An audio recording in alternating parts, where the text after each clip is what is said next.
England दौरे के लिए भारतीय स्क्वाड का हुआ ऐलान। इन तीन बड़ी बातों ने सबको किया हैरान। मिल गया कप्तान और विराट कोहली का उत्तराधिकारी।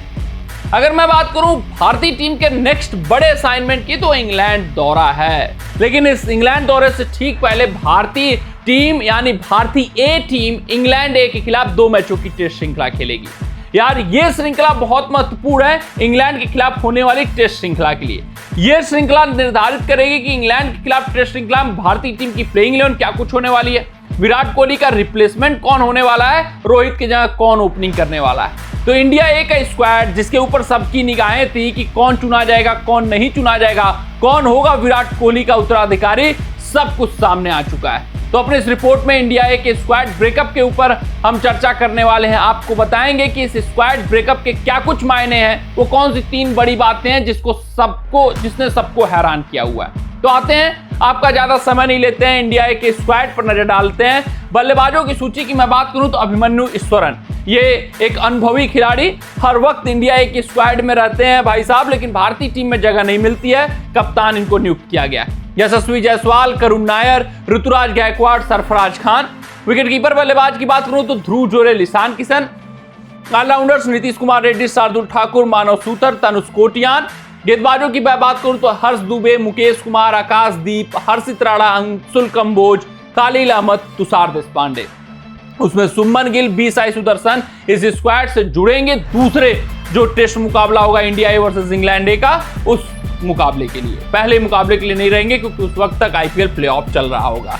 तो ये स्क्वाड ब्रेकअप है। लेकिन इस स्क्वाड ब्रेकअप की खासियत देखते हैं। जो सबसे पहली और सबसे बड़ी बात सबको हैरान की है कि श्रेयस अय्यर, यार इस खिलाड़ी को इंडिया ए के स्क्वाड में जगह नहीं मिला है। ये खिलाड़ी धाक जमा रहा है ओडीआई क्रिकेट में, टी20 क्रिकेट में, रणजी ट्रॉफी में, उसके बावजूद इनको निग्लेक्ट किया गया है। ये सबसे आश्चर्य वाली बात है। इस खिलाड़ी को इस स्क्वाड में होना ही चाहिए था। आप कहोगे यार प्लेऑफ मुकाबला पंजाब किंग्स खेलेगी फिर नहीं है, नहीं। यहां पर आप देख सकते हैं शुभमन गिल और बी साई सुदर्शन दूसरे मुकाबले के लिए आएंगे। तो गुजरात भी तो प्लेऑफ में जा रही है, यानी कि इनको निग्लेक्ट किया गया है। और अगर श्रेयस अय्यर समीकरण में होते भारतीय टीम के भाई साहब इंग्लैंड श्रृंखला के लिए, तो वो दूसरे मुकाबले के लिए जरूर इस स्क्वाड में चुने जाते। तो यानी श्रेयस अय्यर के लिए झटका है, बड़ा सेटबैक है। ये सबसे आश्चर्यजनक फैसला है कि आप कुछ खिलाड़ियों को शामिल करते हो, लेकिन श्रेयस अय्यर जैसा मैन इन फॉर्म खिलाड़ी उसको आप शामिल नहीं करते हो। जो कोहली का सबसे प्रॉपर विकल्प हो सकता था उसको आप शामिल नहीं करते हो। ये सबसे बड़ा आश्चर्य वाला फैसला है इस स्क्वाड की मैं बात करूं। दूसरे नंबर की बात करूं तो करुण नायर को मिला इनाम। जो इस वक्त ये रणजी ट्रॉफी और जो विजय हजारे ट्रॉफी वहां पर जबरदस्त प्रदर्शन किए हुए थे, उसका इनाम इनको थमा दिया गया है। ये मौका लाया है भाई साहब। ऐसे वैसे इनाम नहीं थमाया गया, बल्कि कुछ समीकरण से इनको इनाम थमाया गया है, सोच समझ के इनाम थमाया गया है। यहां पर आप देखो तो इनको चाहिए कौन, नंबर 4 का विकल्प। कौन हो सकता है वो विकल्प? तो करुण नायर से बेहतर कौन?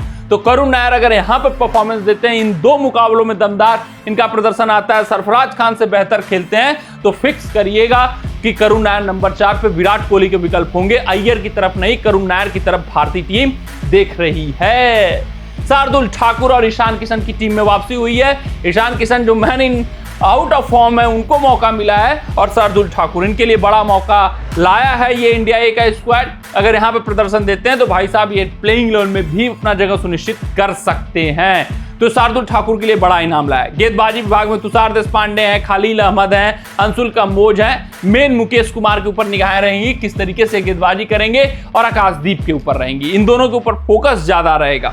वहीं ऋतुराज गायकवाड़ को भी चुना गया है। तो ओपनिंग बल्लेबाजी की मैं बात करूं तो अभिमन्यु ईश्वरन, ऋतुराज गायकवाड़, इन दोनों में रोहित शर्मा की लड़ाई रहेगी।